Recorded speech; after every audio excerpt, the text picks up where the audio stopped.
Hi guys, welcome to another episode of T's Creative Ramblings. It's been a long time, and I just wanted to give you a quick update and then jump straight into what this video is going to cover today. So, for those people who've been following the channel, you will have known that in about May, June, I think it was about May, I recorded a video to say that I was moving. And so in the beginning of June, I moved back to the UK, and then across the summer, it's just been an absolute ramble of different problems coming up and all sorts. But we finally made it.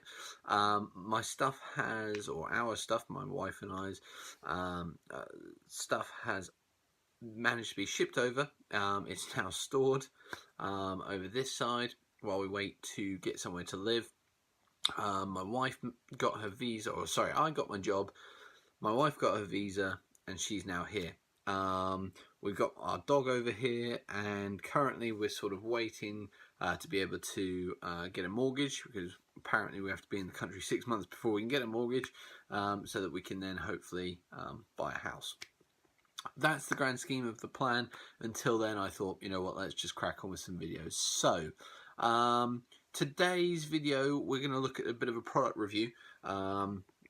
It's a pretty new company, and they've been very kind. They've sent me basically everything they've produced in 20mm for World War II. I have got a post on my blog that ties in, has some better close-up pictures, so I really would encourage you, if you like what you see on this video or what you hear on this video, please pop over to my blog, and I'll put a link of that in the description below, and have a read through. Also, I'm sure once I've got these painted up, I'm going to have another article up on there showing you the painted figures. Anyway, so please go over and check out my blog. Anyway, so what am I reviewing today? Well, we're reviewing some 20mm figures from Zan Miniatures, XAN Miniatures, okay? They're a company based in Spain, not been actually operating or trading for very long. I think it's about a year, but they have produced some fantastic figures. Not just because they've given them to me, but actually because they really are fantastic figures. I recently ordered some AB miniature figures, which are supposedly the gold standard, and rightfully so, I think, of 20mm figures. That's 1:72 scale figures. And these have a very similar style to them. They are really, really nice. Now, so far, currently in their range, as my article says, they have 5 sets available. They have 3 Russian packs, and they have 2 DAC, as in German Africa Corps packs. They are very nice, and obviously, if you've been following me on Facebook or Twitter or any of that, you'll know that I've been working on the 20mm Russian force. So these are going to be a great addition to that force. So let's go through them. First of all, one of the packs has a bit of a sort of command team advancing feel to it. Inside the pack you get this. I don't think these are going to actually focus for the video, so please, if you want a better look at the quality of these figures, check out my blog post, as I said before. So yeah, you get a guy with a cap pulling the machine gun. You get a guy wearing sort of more of a winter hat with a submachine gun, and you get a guy with a rifle wearing a helmet carrying a can of ammunition. So yeah, quite nice there. I think that's a 50mm base that I put that on there. I don't think I went for a 40mm. I think that's 50mm, yeah. So yeah, nice little team that. And also got an additional guy with a helmet carrying a Soviet anti-tank rifle. This is particularly nice. I really like this one. It'd be quite nice to just break out the fact I've got a lot of PSC figures in my Russian force, so this will be a nice way of just breaking that up and adding a few more poses in. I've also got this chap. He's wearing a cap. He's got a rifle, but actually, when you look closely, it actually looks like it might have a sniper scope on it. So actually, this guy might be a sniper, which would be nice because I haven't got any snipers in my force yet. And I suppose it's always good to have one. I don't know. And then I've got these two guys, and these two guys are officers. Both wearing caps and sort of great coats. I should say all these Russians are sort of sculpted as if they're winter Russians, so they're sort of long coats, the winter hats. But yeah, these guys are looking really good. I'm actually thinking maybe painting these guys up as commissars because I haven't got any in my army at the moment. So that should be quite good as an addition. Again, different poses, different figures, just starts to make the unit look less like I don't know, lots of squads of the same figures. All right. The second pack I want us to touch on very quickly is the Soviet Casualties, and there's some great figures in these. There's only 4 in the pack, which hopefully I won't take that many casualties. I think Andy will have something else to say, but yeah, you know, some really great figures. The flash and the mold lines on these figures was actually quite limited. Didn't have a lot of work to do. I don't tend to like spending a lot of time, and these were very good. Didn't take very long at all to get them out of the packet. Very quickly clean them up. In fact, most of them I didn't have to clean up, but get a bit of cleaning up done, and then onto the bases. So for me, really good. The final pack I'm going to show you from the Russian sets is just an infantry unit. It's 8 guys, various different poses. You've got riflemen in there. You've got SMG guys, which again, I apologise for them not coming up very clearly. Check out the blog. Go with an LMG, and for battle group it works quite nicely because you can you get your squad, you get 8 figures in the pack anyway. You get your LMG within the army list that I've been going off. You're looking for 8-man squads anyway, and you're looking to have an LMG. So actually, it's quite perfect. This guy's got sort of a caped sort of anorak, I guess, over his uniform. We've got this guy, which I already showed you, but he's actually got padded winter uniform on. They've got great coats on. Just a lot of really cool poses. They're just different to the PSC ones, probably even different to the AB ones, and it'd be nice not to have the duplicates. So that's the Russians. Really pleased with them. They're going to be fantastic. They're going to be a great addition to my Soviet forces. And I would highly recommend, if you're looking for Russians, it's a limited range at the moment, but remember they've only been trading for about a year, and speaking to the guy who sculpts them, he's already telling me he's got summer Russians as well in the pipeline to be worked on and produced, so I'm very excited waiting for them. They'll be again another great addition, I believe. So yeah, highly recommend them. Now we're going to jump very quickly onto the DAC because they've got 2 packs of DAC, and this is probably going to be a project for the future, but I wanted to cover them with you because I know some of you guys who watch really liked a lot of the desert stuff that I've done in terms of reviewing.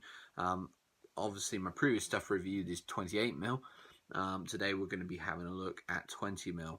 I will say I've got some Perry's figures for DAC, Perry's DAC figures for my birthday, so later on, maybe next month, I'll review them once I sort of start getting towards working on them. But I've got a lot to work on with my 20mm force, and on top of that, not having a home, a sort of permanent home that I can actually start to unpack stuff and get stuff out, start working on big projects like my 28mm DAC force, means that I'm going to take it's going to be a bit slower getting these getting figures out and getting reviews done. So we'll see what we can do, but if there is a bit of delay in videos, that's why. Anyway, Zan Miniatures 20mm DAC. Let's have a look at them. So there's 2 packs that I got. There is one. The first pack I'm going to show you. There's 5 figures in the pack, and their troops sort of in combat. So this one's one of my particular favourites. It's a guy sort of throwing a grenade. Looks really good. He's got the cap. They're really well sculpted. The detail on them is fantastic.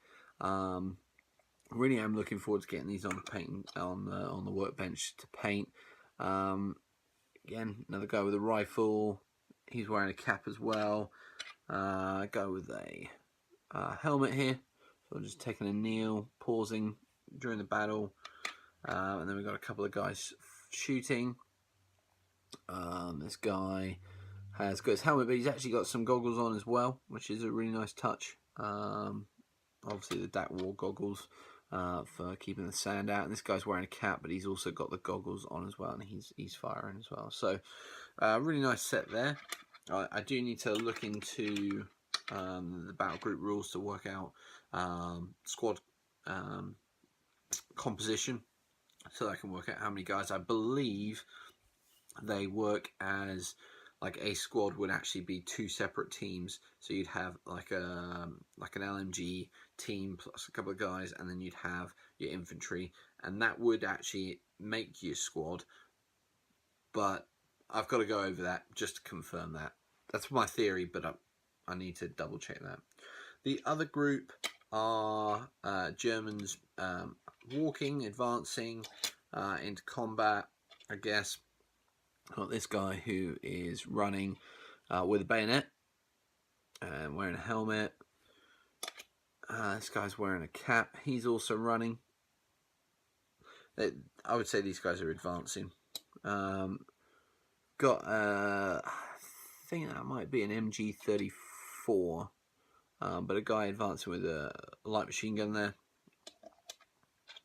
Got another guy with a rifle and cap who's running.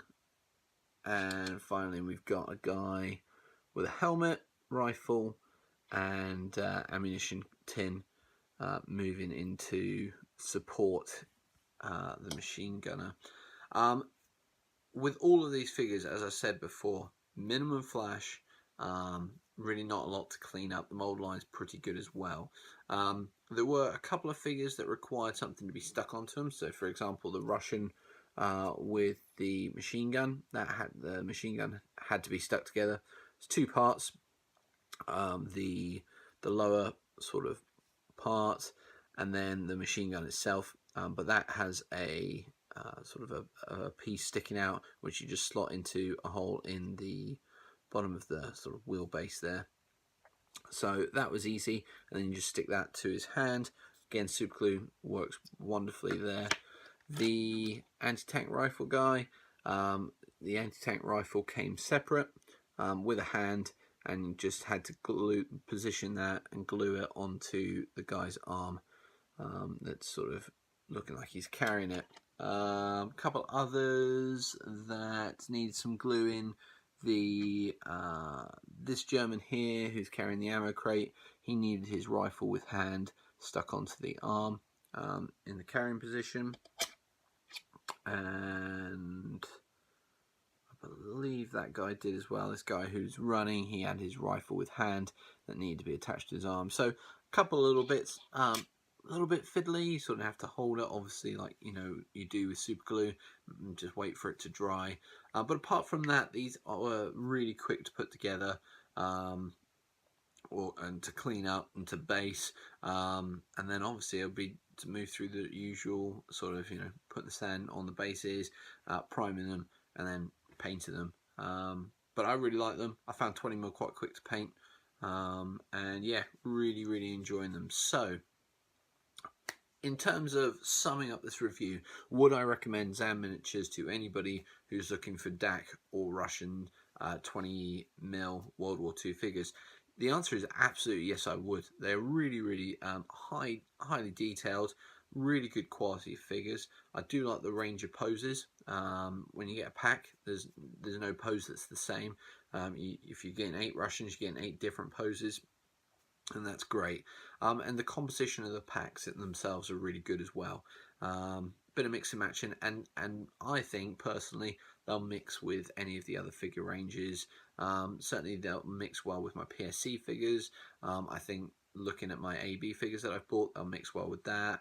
SHQ, they'll mix well with that as well. So yeah, highly recommend these. I'll put a link to their website in the description below as well. And please, as I said before at the start of the video, check out my blog for more detailed, closer pictures, better quality pictures, and again, just going over what I've basically said in this review. So, as always, if you've liked this video and found it useful, please like. Obviously, if you like these videos and any of the other videos I've done, please subscribe. Head over to my Facebook page to keep up with what I'm doing on a more regular basis. And we'll see you again very soon in another video. So until then, take care. Bye.